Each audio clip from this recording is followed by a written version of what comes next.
रायपुर 6 मार्च 2026 प्रदेश में खेलों को बढ़ावा देने और जनजातीय अंचलों की प्रतिभाओं को राष्ट्रीय मंच प्रदान करने के उद्देश्य से खेलो इंडिया ट्राइबल गेम्स छत्तीसगढ़ 2026 का आयोजन 25 मार्च से 6 अप्रैल 2026 तक किया जाएगा। इस प्रतियोगिता का आयोजन रायपुर, सरगुजा और बस्तर के खेल मैदानों में होगा। मुख्यमंत्री श्री विष्णुदेव साय ने आज मंत्रालय महांदी भवन में खेल एवं युवा कल्याण विभाग की समीक्षा बैठक लेकर इस महत्वपूर्ण आयोजन की तैयारियों की विस्तृत जानकारी ली। मुख्यमंत्री श्री साय ने कहा कि युवा ही देश और प्रदेश का भविष्य है। राज्य सरकार शिक्षा, रोजगार, कौशल विकास और खेल सहित हर क्षेत्र में युवाओं को आगे बढ़ाने के लिए पूरी प्रतिबद्धता के साथ कार्य कर रही है। उन्होंने कहा कि खेलो इंडिया ट्राइबल गेम्स 2026 न केवल वनांचल के खिलाड़ियों की प्रतिभाओं को पहचान देने का मंच बनेगा, बल्कि उन्हें राष्ट्रीय स्तर तक पहुंचाने का सशक्त माध्यम भी सिद्ध होगा। बैठक में मुख्यमंत्री ने छत्तीसगढ़ क्रीड़ा प्रोत्साहन योजना, प्रदेश में खेल अधोसंरचनाओं की स्वीकृति एवं निर्माण, खेलो इंडिया की केंद्रीय योजनाओं के क्रियान्वयन, खेल अकादमियों की गतिविधियों, खेल अलंकरण, युवा महोत्सव और आगामी कार्य योजना की भी समीक्षा की। उन्होंने विगत वर्षों में स्वीकृत वृहद एवं अंतर्राष्ट्रीय स्तर की खेल अधोसंरचना परियोजनाओं की जानकारी लेते हुए अधिकारियों को निर्देशित किया कि सभी कार्य निर्धारित समय सीमा में पूर्ण किए जाएं और निर्माण कार्यों में गुणवत्ता का विशेष ध्यान रखा जाए।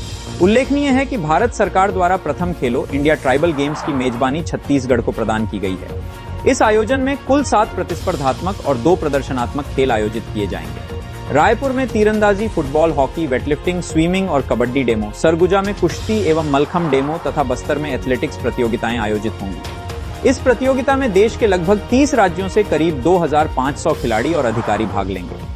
मुख्यमंत्री श्री साय ने बैठक में खेल प्रतिभाओं को प्रोत्साहन देने की दिशा में राज्य सरकार की प्रतिबद्धता दोहराते हुए कहा कि खेलो इंडिया में उत्कृष्ट प्रदर्शन करने वाले खिलाड़ियों को प्रोत्साहन राशि दी जाएगी। साथ ही मलखंब खिलाड़ियों को 1 लाख रुपए की विशेष प्रोत्साहन राशि प्रदान की जाएगी तथा अमेरिका गॉट टैलेंट में चयनित मलखंब खिलाड़ी अनति पोटाई के अमेरिका आने जाने का पूरा व्यय राज्य सरकार वहन करेगी।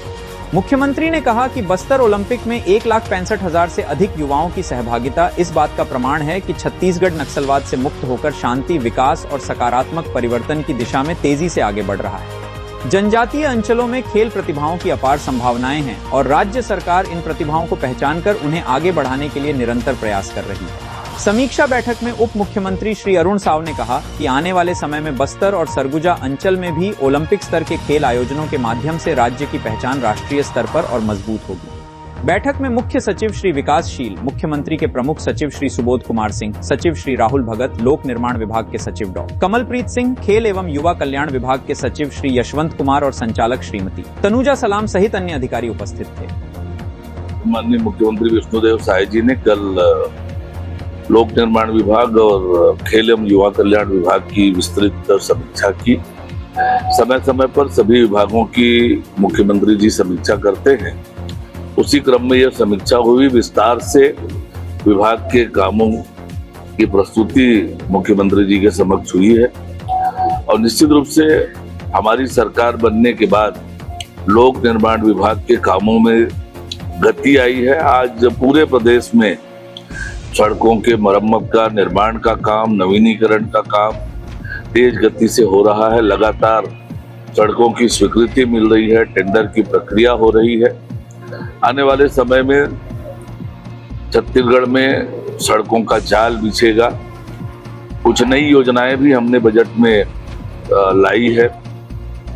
जो पहुंच विहीन गांव है वहां पर सड़क पहुंचाने का और द्रुत गति की सड़कें बनाने का प्रावधान इस बजट में हुआ है।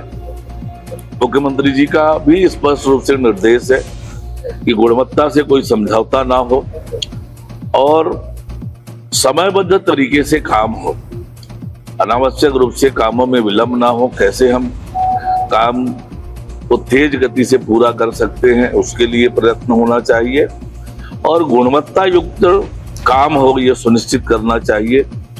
जो जिन सड़कों के टेंडर आदि हो गए हैं, प्रक्रिया पूरी हो गई है, शीघ्र ही उन कामों को प्रारंभ किया जाए। भूमि पूजन उसके लिए कराएं, अभियान चलाकर कराएं। जो सड़कें बन चुकी है उनका लोकार्पण का भी कार्यक्रम समारोह पूर्वक करें। इस तरह से निर्देश माननीय मुख्यमंत्री जी ने दिया है। माननीय मुख्यमंत्री के निर्देशों का विभाग कड़ाई से पालन करेगा। हमारे माध्यम से भी आप रजिस्ट्रेशन करवा सकते हैं और जो खेलो इंडिया का पोर्टल है NSRS किस गेम में प्रतिभागिता करना चाहिए। इसको भी हम मद्देनजर रखते हुए महिलाओं को इससे जोड़ना चाहते हैं और यही कोशिश रही है अस्मिता की हमेशा से कि महिलाओं को